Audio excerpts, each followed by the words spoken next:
Ladies and gentlemen, boys and girls, NFL is back. The preseason is here.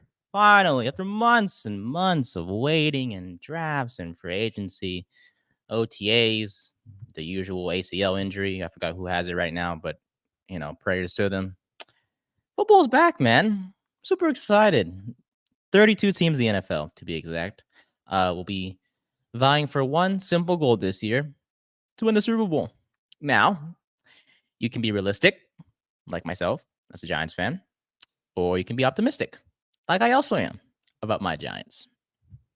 The point is, this is going to be a fun month for all of us, and it's because this is the first episode of 32 NFL team previews. Our last one will be about the Giants that me and Brian will cover. Brian Germinaro, my co-host, to be exact, which you've guys seen on multiple occasions. And we will go from there. But this is just the first of 32 of them that we'll be releasing out to you guys. And we are super excited to get this started. So today's team is the New Orleans Saints. Yeah, we're starting in the NFC South. Random, yes. But, when you have friends who are very, very solid guys to talk to and be around, these guys have been such a blessing to me.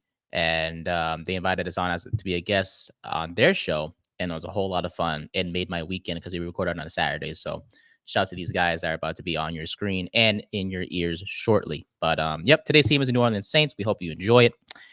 So without further ado, joining us to start is the host or co-host of the ATL Show from Atlanta, Georgia. Go Dogs! No, wrong symbol. That was Texas. Ignore that. For those of you on YouTube, go Dogs, go Georgia, huh? And this guy has been phenomenal. He's a great guy, very funny, love him to death. Ladies and gentlemen, one of the hosts of the ATL Show, my guy, 16. 16, welcome to the show, my guy. How you doing? Man, I'm glad to be here, Nate. Feel like we forged, a great bond, in between getting to know each other and then y'all coming on our show and everything. So I'm happy to be here chatting with you. Yes, sir. Yes, sir. I'm super excited to have you, man. And your brother will be joining us shortly as well. Yep. Easy. And we'll be talking about the Saints and all that fun stuff. But just to start the show, because we want to cover today's topics a little bit that's going on around the world. And something that has been very popular recently, including in my household, is NCAA Football 25. That game has been fun as heck for me, as for a lot of fans out there in the world. I was one of many that pre-ordered the game 3 days. We pre-ordered the game that allowed us to access the game 3 days earlier. Did it cost $30 extra? Yes. Was it worth it? Yes. So I did not regret that whatsoever. It's very fun. But there are some people who don't like the game. And I hate to say it, 16, but you were one of them, according to our conversations off here. So tell me, what are your thoughts on the game? Why don't you like it, per se? Well, let me clear that one up with you, Nate. Let me just say that I don't dislike the game. So it's not a bad game and I don't dislike it. Okay. But my thing is that it's not this.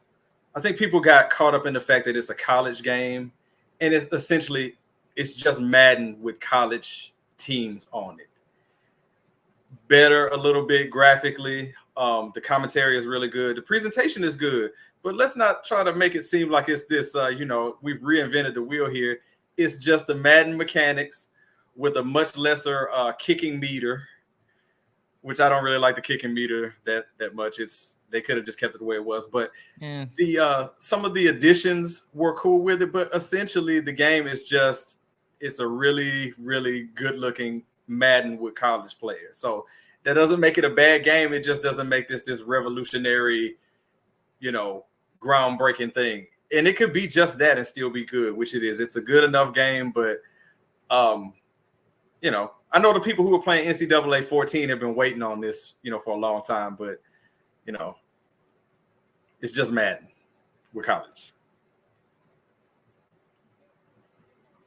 I will say, as kicking is concerned, we had a comment from Instagram from my guy Matt who said kicking is difficult, which it is. But why does everything have to be easy, right? 16, things got to be difficult a little bit.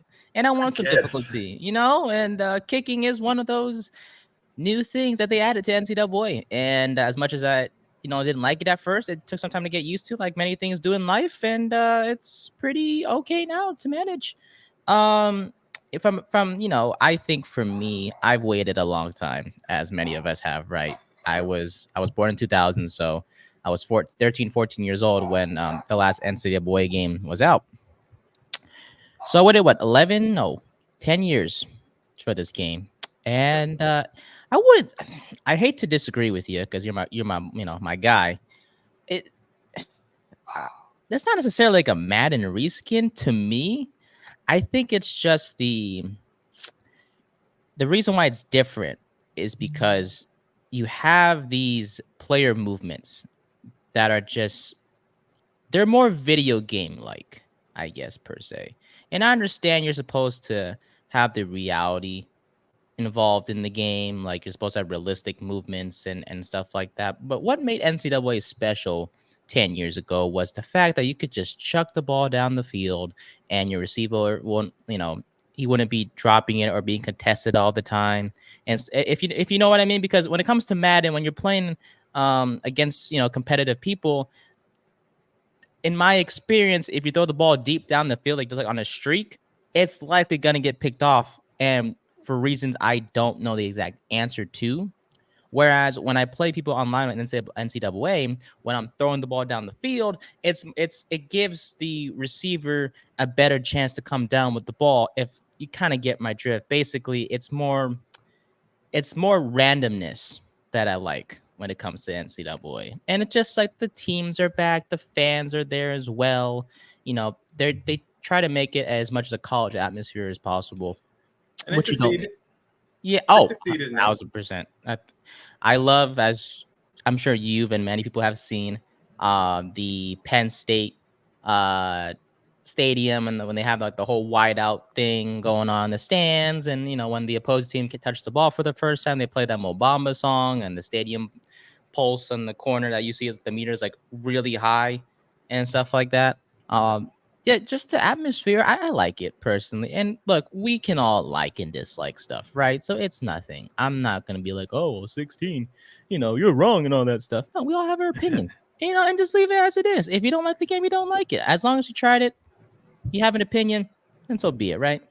Right. And like I said, I don't dislike it. It is not a bad game. It's just, and I know I sound like the guy who's just killing everybody's vibe when it comes to, No. they've been waiting on NCAA and like, here's this guy talking about, well, this and that. I'm just saying that when I sat down and I played it, I was like, I went from like super hyped up to like, wow, this is cool. It looks nice, but I feel like I'd been there before.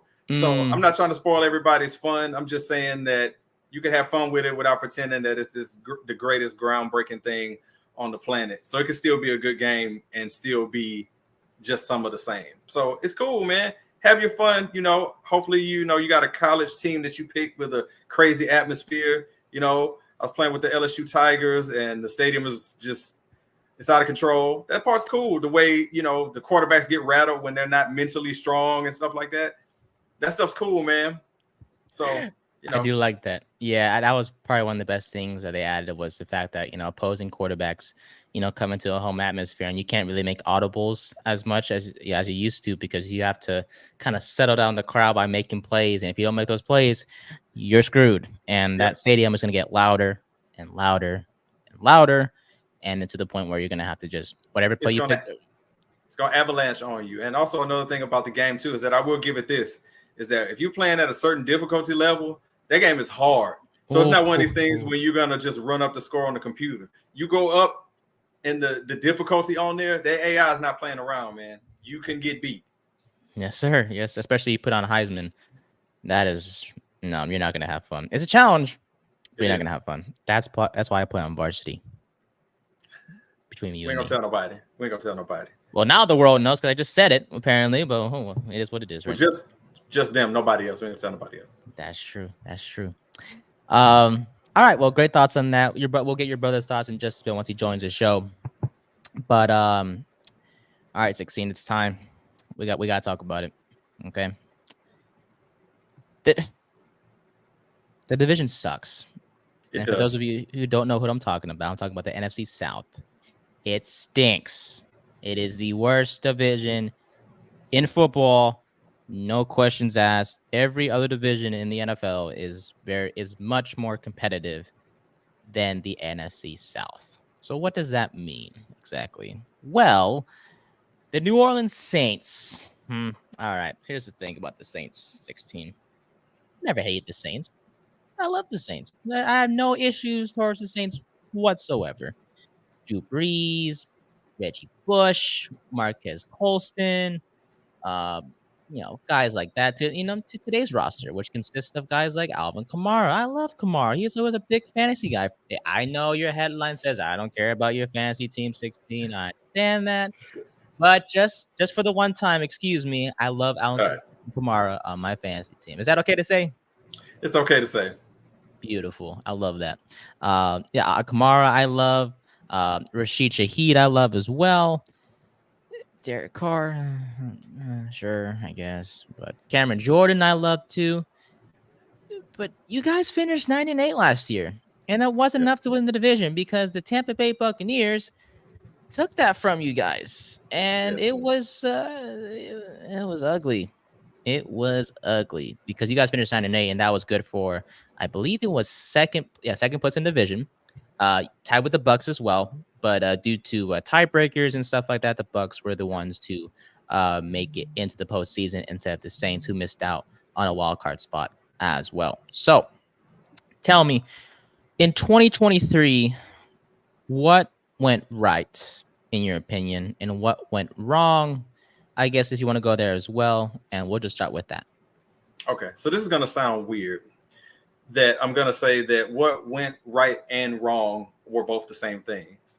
What went right is that we went out and we got what we thought was going to be the franchise quarterback when we went out and got Derek Carr. So I don't want to sit here and make this a indictment of Derek Carr because he made a lot of throws last season, a lot of good ones, things that fans of the team would see that other fans would just maybe look at the stats and may see that it doesn't look that good to him. But there were a lot of throws that he made, especially early in the season when we started off pretty well, that he was making, and he looked competent back there. But at the same time, he's also what went wrong because there were a lot of games last season that he disappeared in. There was a game where the Falcons beat us where he looked like he was lost out there. We're talking about somebody who at that point in time been in the league for 9 years, and he just looked confused. He wasn't getting his reads. He was holding the ball too long, patting the ball.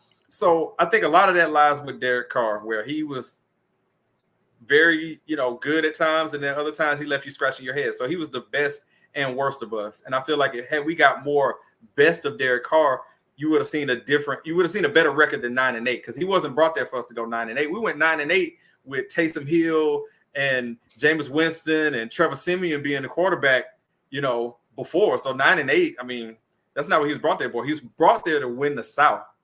And he's the biggest reason why we didn't win the South. That and Dennis Allen, but that's a story for later probably. The coach is just not working. Yeah. I will ask you and your brother about Dennis Allen because I still don't understand why he was selected as the coach for the Saints. But joining us now is the other member of the ATL Show. He's a guy that I love as well. He is a very optimistic, very positive guy, just like my 16 is positive too, but 16 is realistic, unlike the both of us.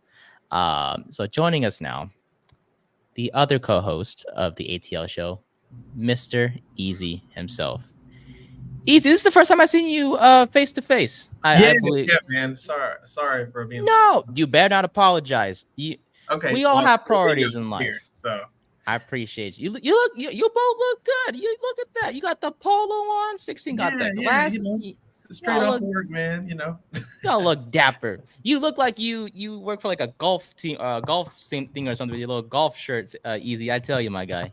You look good. Hey, I appreciate that, man. I'm just trying to impress you. You know what I'm saying? I appreciate you, my dog. Don't be like me with my old Phillies hat and Phillies shirt. I'm a New York Giants fan. That makes no sense to like the average, sports fan out there. But that's a story for another day. I just talked with 16 about NCAA football, and we were diving into the Saints just a little bit. Uh-huh. So 16 gave me a very interesting answer as to why the game isn't up to his expectations, is if that's the right way to say for you 16. But Easy, what are your thoughts on this beautiful game that just came out less than 2 weeks ago? Yeah, it is a beautiful game. Like I tried to explain to my brother 16 off air. Oh, yes. Is it similar to Madden? Absolutely. But there are some changes to the game. I think the running styles, like the sudden cuts, that those features of the game, you can tell the difference. Uh, a lot of the similarities with Madden, like the passing, some of the blocking, you can see some of the similarities, but it is a different game. I was complaining to some folks, off air, like if you're on the road, it is a hostile environment. You feel it the whole game. Like I'm in a dynasty league, and I had Miami, and I was playing Florida, and Florida's not nearly as good as Miami, but I had a rough game the whole time because I was at the swamp, right? So they have added some elements to it that makes it feel like a different game. Like you being the away team matters, right? On Madden, if you were the away team, there were some things that would kind of go in your favor, but you kind of had to build up that momentum before you started getting all these I don't know what it's called, but like the receiver icon goes away and you're trying to audible, you can't audible because of the noise. In college football, off the rip, it starts off like that. And that's realistic, right? You go into a place like Death Valley, LSU Death Valley, right? Or you go to the Horseshoe, Ohio State. Off the rip, these college kids, they drunk, they've been turned up all day. Like they going crazy. And that's realistic. That's realistic, right? If you've ever been to a college game, whether you were a student or not, this, depending on what school you went to. But a lot of the stuff I feel like is realistic. I tried to tell 16, I said, man, give them a break. It's been, I don't know about you, Nate, but I still have my PlayStation 3. So every now and again, I would still go play NCAA 14 just to, get some nostalgia, just to try to, and obviously the game has evolved since then, right? So they haven't missed a step with updating it. The difference between a possession catch and a receiving catch, the difference between an athletic catch, triangle, right? The jump grab, athletic grab. The plays are now integrated in, right? You don't have some of these simple just read options. You got the jet sweeps, you got the screens, you got a lot of things. Recruiting matters, right? I feel like in the older NCAAs, it was very easy to recruit after a while. And like once you got your team, right, like everybody would grab a sorry team and bring them to prominence, right? Like I know Akron's one that always gets thrown around. Everybody would go grab Akron, turn them into this 5-star program, win natties, and they would just run the show, right? Well, even if you build up a program, recruiting is still tough. You have the transfer portal. I was playing with my alma mater, University of Louisiana, the other day, and there were all these quarterbacks in the transfer portal, and I needed one so bad. And I had 3 that had me at the top of the list, and I put all my resources into it. But LSU came along and wanted all 3 of those quarterbacks too. So guess where they went? They went to LSU. So it's very realistic, especially when you get into dynasty mode. I don't know if you've done a team builder, but I love the team builder feature. Once you get a team going and built up, I think it's really cool how you can, just get super creative with those teams. It is it's kind of the difficulty at first is there. You definitely got to talk to a buddy or a friend about how do I do this? Yeah. You want to bring some of these teams to life, but then you realize it's like, it's a lot of work that goes into it. Mm-hmm. Are there some things that could improve about the game? Absolutely. But for me, you can tell that they put a lot of work into this and they did their research. Yeah. And I think they got all of the main things we were looking for right. Beautiful. Yeah, for me, I haven't tried Team Builder yet. I tried it, 10 years ago when I played NCAA 14. And I will hopefully get a chance to do some Team Builder for this year's game as well. And just honestly, it's been a phenomenal game for me. It's just to bring back the old times, right? For all of us, for all of us right here, right? Because we used to play that game before, and just for it to come back, it's a blessing. And I'm thankful that EA Sports, stepped up to the challenge, and even though it may not be the best product out there in the world, it's something that will get us by because we've missed it so much. Sure. So I mean, if you I got 2 team builders out there, so if you want to check them out, just they're up there in the servers. You can download them and check them out. What are the teams, Easy? I gotta know. What are the names? So first one, I got the University of Opelousas. So shout out the hometown. Yeah, it's an Indian tribe, like crazy Cajun name, Creole name, whatever you want to call it. So I got that one. So that one for the hometown, and then I got another one that's called Acadiana State, another Cajun name, craziness. But yeah, those are the 2 teams I built. So me and some of my buddies, we all created different schools, and we started a team builder dynasty with just like the created teams and made a conference out of that. So yeah, like I said, you can get real creative with the game. So I'm in that league. And then there's another league where it's like a bunch of try-hard teams like the Georgias and the Ohio States. And then there's one with like kind of the mid-majors. So like in that one, I got Tulane, but other people have like, Ball State and Georgia State and those kind of teams. So I think everybody's excited. I don't think they're going to lose momentum with this game. I think they got something good on their hands. Just don't be lazy like Madden or try to take everybody's money with Ultimate Team and the cards and that kind of stuff. Mm-hmm. Yeah, Ultimate Team I've played it a few times with my friends. It's been fun, but just it's not good. So for those of you who haven't tried Ultimate Team, don't do it. Just play Dynasty. Play Road to Glory. Yeah. Just play Road to Glory. Play Dynasty.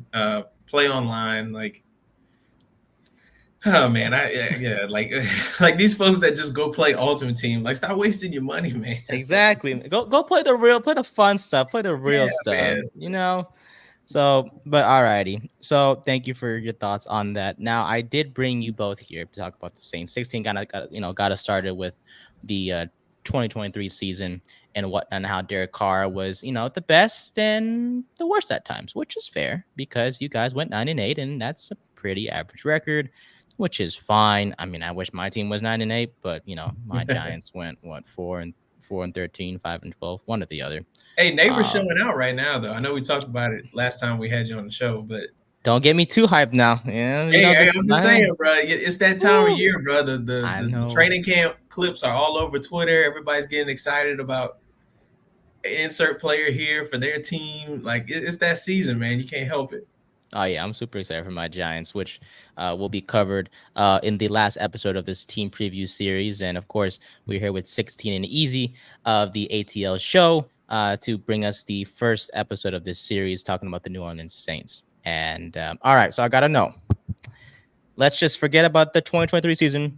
We put it in the past already. 16, my guy, got us through that. Now, this offseason. I will say I didn't see a lot of notable offseason acquisitions, but you guys can correct me if I'm wrong. I've seen a lot of notable players through the draft is what I've been seeing with New Orleans. So let me start with 16 again here. Who was the one player from the draft that you liked? Or let's just expand it a little bit. Let's say, what was your most favorite offseason acquisition for your Saints?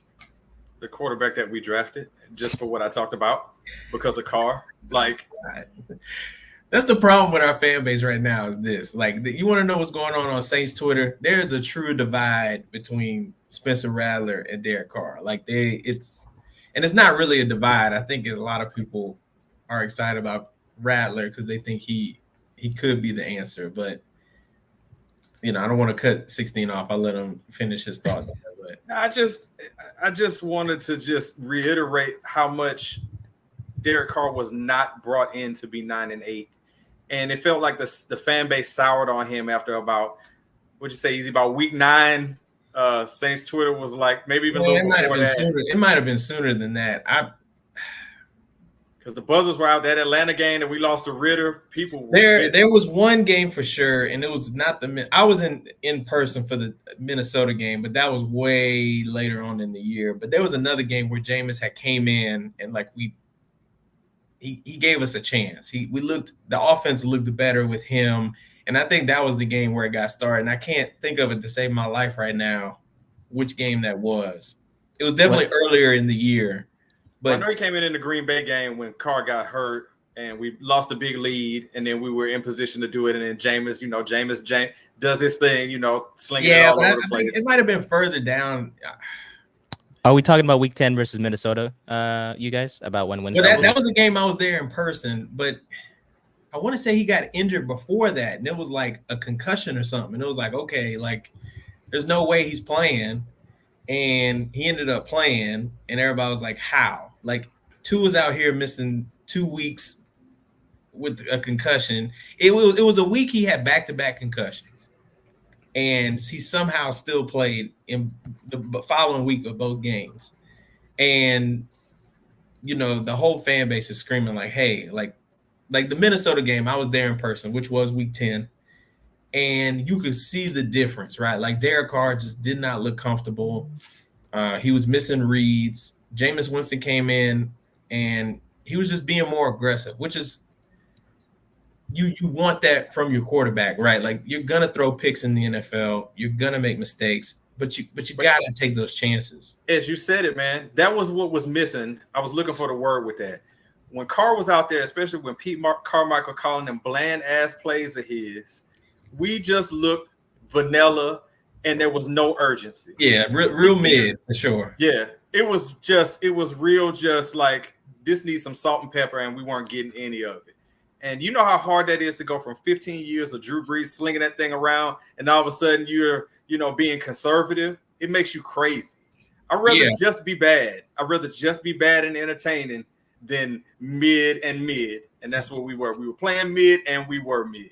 For sure, which is why I guess. I mean, I'm gonna always be optimistic this time of year because you never know, right? Like the year we won the Super Bowl, we weren't coming off of a great year. We were coming off of 3 straight years of 7-9.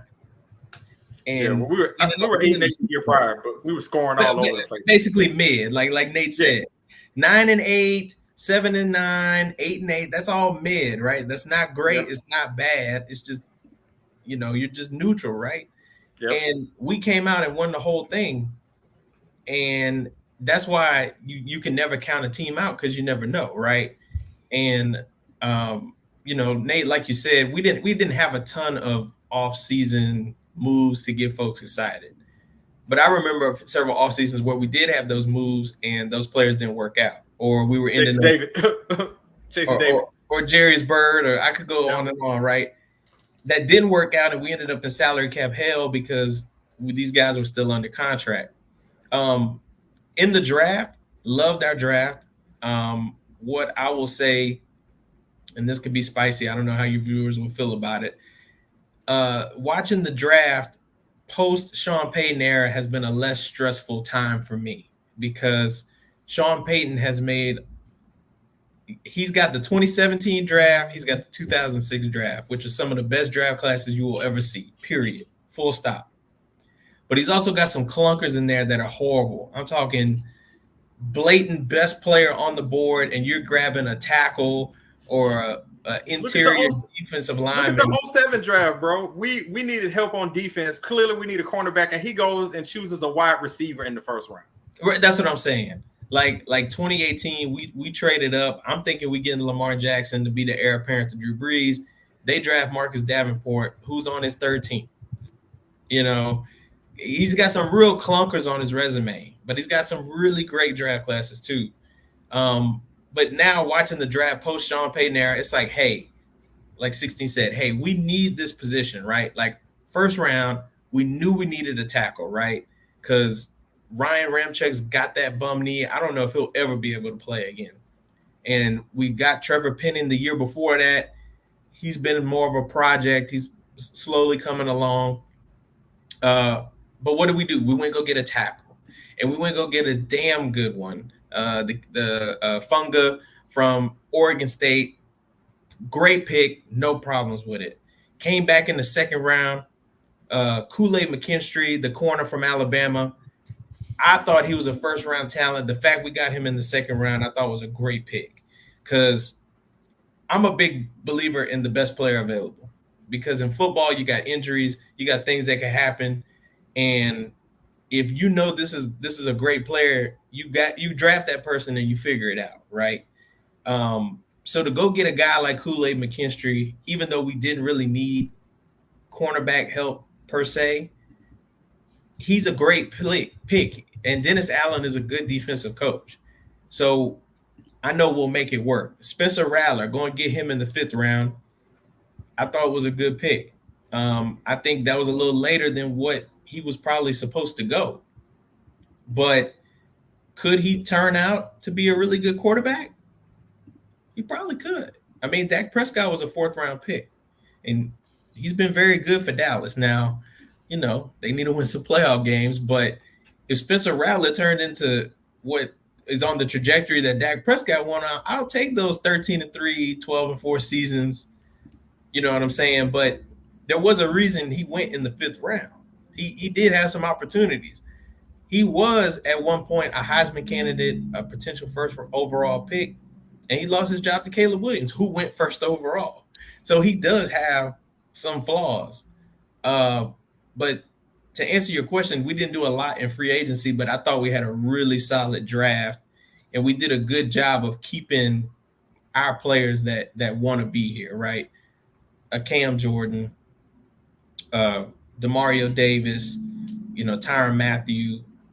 Those guys are definitely older, but they looked good last year. Our defense was not the problem last year. It was definitely the offense.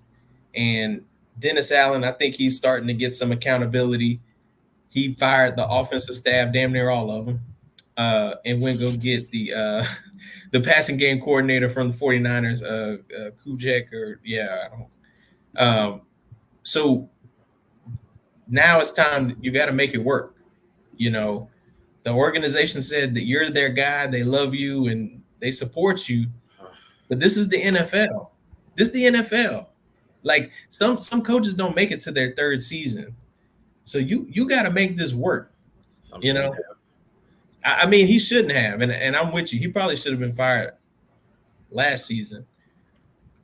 But I don't know. The GM, he was like comparing him to Tom Landry and stuff. So they really find the guy for sure. But I wanted him, Nate. I got to tell you that when Sean Payton was out the door and there was speculation about who the next coach was, my brother will tell you that I was flying the Dennis Allen flag, probably harder than anybody in our crew that's Saints fans. Like, nah, man, we don't need Bieniemy. We don't need none of these other cats. We get the guy is right there in the building right there. Dennis Allen is the guy I'm looking at, like, continuity, because the defense has been awesome throughout this entire, like, you could say 5 or 6 year run that we had where we were competitive and probably should have won another Super Bowl. He was the catalyst behind making that defense what it was. So I'm like, yeah, just a carryover from that. You plug in Winston, we're going to be okay.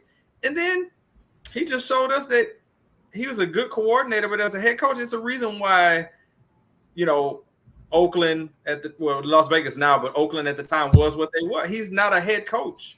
He might look the part, he might even sound like it, but the product on the field does not scream that this guy's a head coach. And it's proven it. And if this team don't start fast with as much money that was spent on Derek Carr and the core defense, like my brother said, that has still been great. I'm waiting for the bottom to fall out of that because it's been so good. If this team doesn't start fast in this division, man, he's gone, man.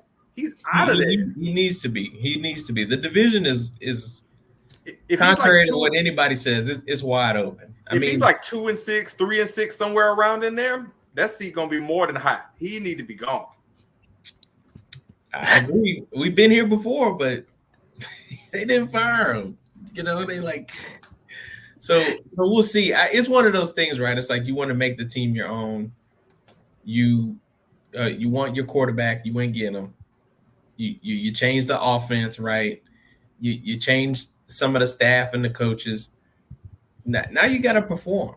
We've made all these changes. You're going into year 3. Whatever needs to happen needs to happen. All right. Yeah, I think for offensively, the Saints weren't that bad last year in terms of points per game. I'm a big statistics guy. You guys know that as well. Yeah. We were definitely middle of the pack. Yeah. Yeah, you guys are actually 9th in points per game according to footballreference.com. But there's been years where it's been in top 15, but there's been other years where it's like in the bottom 15, which is not good. You want to have a consistent, solid offense, and we hope that Clint Kubiak, the new offensive coordinator for the New Orleans Saints, brings a successful system that he brought from SF to the New Orleans Saints, which, as you guys mentioned on multiple occasions, will be led by Derek Carr, who we sort of love but also sort of hate. One of my good friends, he was a Raiders fan. He misses Derek Carr. Maybe not anymore, but he missed him. Yeah, I mean, they're fine. They have Aiden O'Connell and To be fair, if I was a Raiders fan, I'd miss him too. I mean, Gardner Minshew is he gonna make games exciting, but he's not. Yeah, I will say I wish that Derek Carr and Devontae Adams still stayed together in Vegas, but I digress. It would have been good for you guys though, because you wouldn't have to deal with this whole Derek Carr situation, but.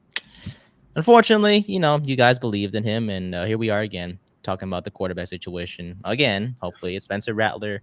We'll get to our predictions at the end of the show. In terms of, I do have a question for you guys in regards to Mr. Rattler himself. So, 16, you brought up a great point. You both did actually. When you guys said that this team needs to start fast, and I was looking at the schedule, and yeah. So here's the thing, boys. The first 6 weeks consist of the following. Not in this order. Not in order, but just some teams that stood out to me. Mm-hmm. Dallas. There you go. Philly. Kansas City. And Tampa. And I mentioned Tampa just because they won the division last year. That's all I'm saying. Yep. It's fair. It's fair enough. Yep. I'm looking at the first 6 games, which consist of those teams. I don't see anything better than 3-3, because you have Carolina, then Dallas, then Philly, then the Falcons, then the Chiefs, and then the Bucks. So you mentioned start fast, but it's all losable games, Nate. I know you're saying, it could go either way. Those are all games that we could lose straight up. I mean, no doubt. I mean, my brother would co-sign that too. Those are all games that we could just. You said those are the first 6. We could be 1-5 or 0-6 easily. Seriously. Yeah. I mean, we don't the nature of the NFL, like. Yep. But you got rivals in there. Point, to 16's point, if we don't come out and beat the brakes off of Carolina week 1, that's going to tell you that's going to be the notion of the season right there. Like, no disrespect to Carolina. We got a friend that's a Carolina Panthers fan, and shout out to Jim. He's super happy right now. He's hella optimistic. He's talking about these throws that Bryce Young's making in training camp, and they got Canales there now, and he's loving everything. Carolina didn't improve. Nope. They lost Brian Burns, who was arguably their best player last year. Yeah, you got Deontay Johnson, who I like him a lot. He's, if you're in fantasy, go ahead and snag him, get him in dynasty, get him in redraft. That's a guy I'm very bullish on. Loved him in Pittsburgh. That's my guy. I like Deontay Johnson. All right. But he's going to get a lot of his production when they're down 20 points and they're trying to come back, okay? That's where them points going to come in at. You're going to be looking at your first half stats and be like, damn, Deontay Johnson ain't doing nothing. And then the game's going to end, and he's going to have 7 catches for 80-some yards, and he might get a late-minute touchdown or whatever, right? But, like, Carolina didn't improve. Carolina had a really good team 2 years ago, like, on paper. DJ Moore, they had Frankie Louvu, Jeremy Chin, Burns. They had McCaffrey. They had a good team. All they needed was a quarterback, and they just kind of blew it up. I don't even think they didn't mean to, but they blew it up. Like that trade they made was bad. And I'm talking about the Bryce Young trade. But even the Christian McCaffrey trade, I'd have to look up the draft picks and see how they fell out. But the Bryce Young trade, you lost because you gave up what was the number 1 overall pick. You lost DJ Moore, who looks amazing. They just gave him a contract extension. Chicago did. Brian Burns, you had 2 firsts on the table from the Rams. You ended up taking, what, a second from the Giants? You didn't even keep him? You didn't even just go ahead and pay him? Like,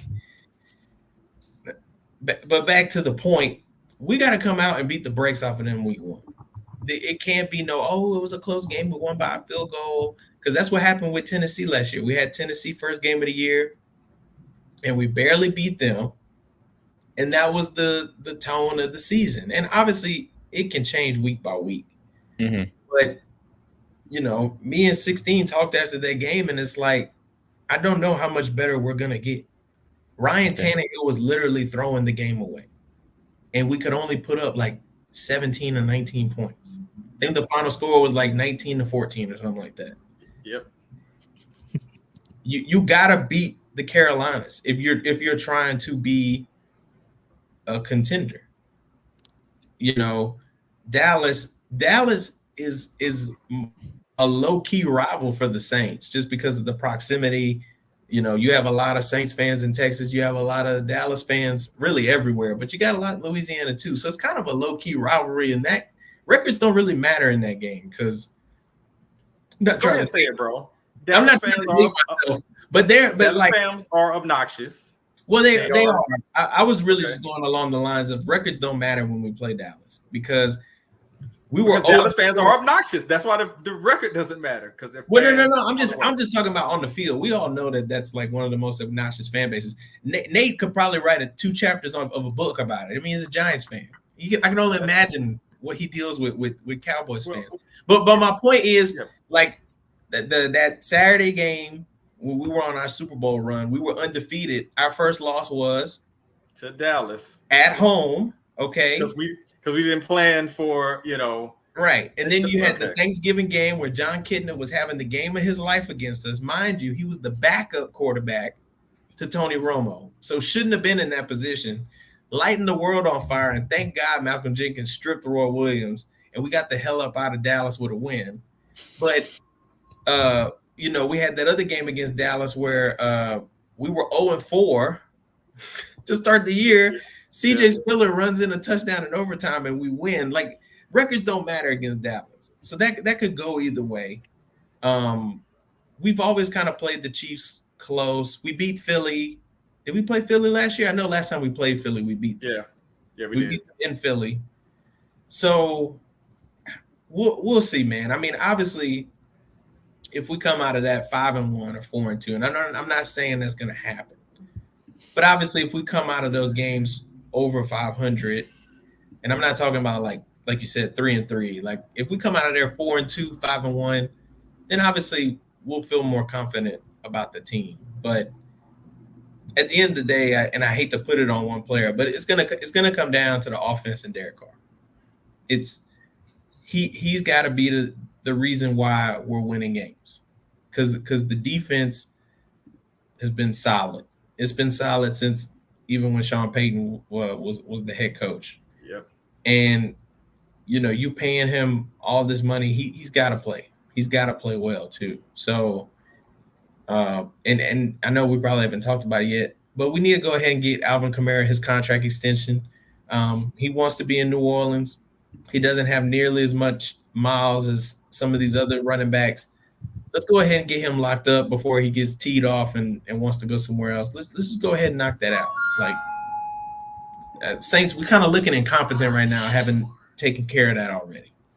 I'm almost willing to say he should write his price on the check. He should have a blank check. Like, because what are we doing? Why are we taking so long with this? Well, I will say it's a beautiful transition to our predictions here to wrap up this episode. I love you. I love you guys and your thoughts on a very questionable Saints team. Because of you guys, I'm excited to see how they do. So that way I can go back to this conversation and be like, okay, these guys were right. These guys are optimistic and they believe their team could make some noise, which they will in a very bad division per se. But I digress. By the way, we're all in agreement that the Falcons are dumb, right? Yes, right? I tell you Yes. what. No. I tell you what. That was an offseason I liked, and I hate Scotty. I'm about to throw up off the side of the chair saying that. Michael Penix. But look what they did in free agency. I don't care. Michael Penix. Kirk Cousins. Yeah, you Kirk Cousins easy. gonna in some games. Look, trust me, I am not a Kirk Cousins stan. Don't get it twisted. That even I know what you're thinking. Like, oh well, he must own him in fantasy. I don't really have shares of Kirk Cousins like that. I promise you. But me and 16 have said for like ever since he was in Washington. Like we were like, man, if Kirk Cousins was on, like, I don't know if you remember that Jacksonville team that somehow made it to the AFC Championship against the Patriots, and then like they came back down to earth. Blake Bortles was the quarterback. Yeah. Me and 16 were like way back then, like, man, if Kirk Cousins was the quarterback of the Jacksonville Jaguars, they would beat the Patriots. They would have beat them. They would have gone to the Super Bowl. Yeah, and like Atlanta's got a good team. I'm not sleeping on Atlanta at all. They got two good running backs. Drake London just needs somebody to throw it in the vicinity. Like Desmond Ridder, Kyle Pitts just needs somebody to throw the ball to him. Darnell Mooney, who they got from Chicago, ain't no slouch either. Kid went to Tulane. He's a really good player, and he's hella fast. He's going to make a difference for them. The defense, they got some guys over there. You got Jesse Bates. AJ Terrell's a little overrated for sure. But again, it bothers me to say this because our former director of pro scouting is their GM. So he knows what he's doing. That's somebody we probably should have kept. He knows what he's doing. He's built up a good team. Now, obviously, the Michael Penix pick, Atlanta fans will agree with you. They weren't happy about that pick either. I liked Penix coming out. I hated for him because I thought he could start for somebody right away. There you go. But, Neighbors will be good for you guys too. Whoever's your next quarterback, they'll be very happy to have him. Yeah, whoever that is. We'll see. Jones, if you're listening, you better I'm kidding. No, seriously, you better play well, Daniel Jones. I please don't. I've defended you a lot, and I look like a fool. Please just figure it out. You sound like me with Derek Carr. Not that I'm defending him. I feel like my situation, not to be, like that guy, but I feel like my situation is worse than your guys. I'm just saying. My quarterback was paid 4 years, 160.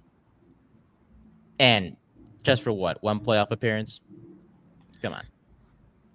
Figure it out. But I digress. All right, we got to do quick fire predictions. We will have you guys back 100% in the near future to discuss more, team previews and stuff like that. So, but I wanted you guys on for the Saints. So I'll give you 3 prediction questions. We could do quick fire to wrap things up. Okay. You guys mentioned Alvin Kamara. Alvin Kamara will be a top blank paid running back in the NFL. What is that blank? Top 10. Okay. 16? Yeah, I can agree with that. Like I even go a little further. I'll say probably a top 5 just based on his history of being consistent. So a top 5 paid running back. He'll be paid with the upper echelon of backs. I almost said top 10, but he's 29, so I'm wondering if that's what's keeping these negotiations like that. I think he's for that. Yeah. Yep. Okay. Spencer Rattler will take over for the Saints this year by week what? Tomorrow, if Derek Carr doesn't play right. Tonight. Yeah, that's he's hot, bro. He's hot. He shows any sign of struggling, he got to come out of there. So I give it week whenever he starts to really be bad. So like the first week that he does bad, you guys are just off the bandwagon. Okay. That's how I'm looking at it. For me, Spencer Rattler takes over if Carr is injured. Oh, okay. The Saints will finish with a record of what? Good old prediction radio. This is why they show up. Dang right. I see the same thing, man. I hope I'm wrong, but I just still see the same, Dennis Allen 9-8 type deal going on here. It might be enough to win this division. So I would say 9-8, but 9-8 could get you in with based on what the division has been. So that's what I'm going with. We were 9-8 last year. I give it the same thing. Yeah, I'm looking at the schedule now. I see a 10-7 team, and I think in the spirit of what 16 said, I think that's probably all you need to win this division. But just roughly looking at the schedule real quick, 2 against Carolina, 2 against Atlanta. No disrespect, but Giants, Commanders. On paper, right? Those are winnable games. I mean, hell. Yeah. The Chargers game on the 27th, whatever's going on with Justin Herbert, with that plantar fasciitis, like that's tricky, man. You rush somebody back from that, you could be out for the year. So Denver is going to be bad. Okay, I know this is we're talking about the Saints. I like that. Nate doesn't know about my thing with that. Like he doesn't. But I mean, Sean Payton has worked some miracles in New Orleans. Don't get it twisted. Nate, that team is bad. I got to tell Nate this real fast before we finish this up there. Yeah. The Saints didn't give me a lot of joy. So my brother will tell you in our big group chat, my biggest amount of joy was rooting against Sean Payton. The memes that I'm sharing, like that was my joy on Sunday. I was like, man, the Saints, we didn't do good. We lost today. But Sean Payton lost, and that's as good as the Saints win. Everything's good. So, yeah. And that the same will continue this year. A Broncos loss is as good as the Saints win. Let's ride. Let's ride. Yeah. And then the Denver game is at home. Oh, man. I mean, if Dennis Allen loses that game, he'll be fired on the field. Based on the dates, that looks like a Thursday game. Okay. It says October 17th. Yeah, it's on Prime. It's an Amazon Prime game. I'm looking at the schedule like just blanketly looking at it, right? Like I could see us losing to the Cowboys. I could see us losing to the Eagles, Kansas City. I'm just counting the losses. That's 3. I could see the Browns being a loss. So that's 4. Rams, that's a toss-up, but we'll say 5 just for the sake of things. And then like Green Bay, that's like 6. That's just me just blanketly looking at it. No analysis, nothing. I'm just, I got the schedule right here on the screen. Obviously I'm talking about, Carolina's easy, Atlanta's easy, whatever. It's a division game that we might go under 500 in the division, but win everything else, man. The Saints, you never know. Fair enough. All right. I'm just gonna make it simple. I have him at 10 and shoot. No, I'm gonna go 9-8. Man, I thought it was gonna be in sync, Nate. Dang, I got excited. It's gonna go down. It's gonna come down to that last game between you guys in Tampa for the division. That's all I'm gonna say. And that's what are your thoughts on that? Because NFL is leaning heavy on these division games last week of the season because they like it. Yeah, I think that's what they're doing. They're trying to get more. Instead of everybody resting their starters, you playing against a division rival for the division or whatever. It's smart on their point. Indeed. On their part. Yeah, I like it. So, well, shout out to my guy Matt. About to see him in just a few minutes here for our other show that we'll be a part of as well. I appreciate you both. I know running out on time, but you can follow my guy 16 and Easy. This won't be the last time they'll be on the show. We'll have them back very, very soon. You can follow them on Instagram at It's The Radio Show. A lot of great episodes. They don't dive into just sports. They dive into a bunch of different topics, and I love them both dearly, and they're both my guys. So I appreciate you both. 16, Easy, thank you guys so much for your time, and I will see you guys very soon because I will need your assistance with other teams in the NFL as we continue our NFL team preview series. So shout out to you both. Thank you so much, and we'll talk to you guys soon, and thank you for you guys listening. Out there on YouTube or Spotify, wherever you get your podcast. Thank you so much. And we'll see you guys in the next one. Have a great one.